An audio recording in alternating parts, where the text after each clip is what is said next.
হায়রে আফসোস, দুনিয়াতে কত সন্তান মা বাবাকে কষ্ট দেয়। তারা যদি জানতো, আল্লাহ রাব্বুল আলামিন পবিত্র কালামুল্লাহ শরীফে বলেন, ওয়াকাযা রাব্বুকা আল্লা তা'বুদু ইল্লা ইয়্যাহু ওয়া বিল ওয়ালিদাইনি ইহসানা।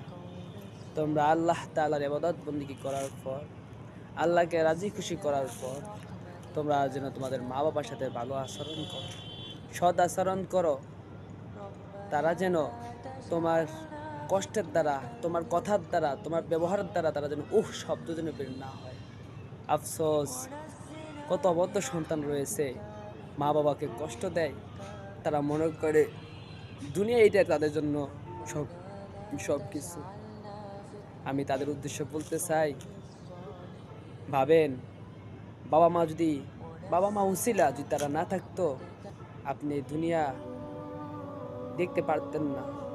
এই মা কত কষ্ট করে আপনাকে গর্ভধারণের কত ব্যথা, সেটা একমাত্র গর্ভধারণী মাই জানে।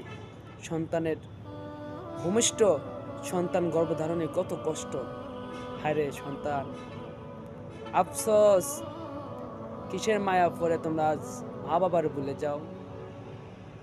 আমার এই কথাগুলো শুনে যাদের মায়া লাগবে মা বাবার জন্য, তারা যাদের মা বাবা জীবিত রয়েছে, মা বাবার সাথে সৎ আচরণ করো।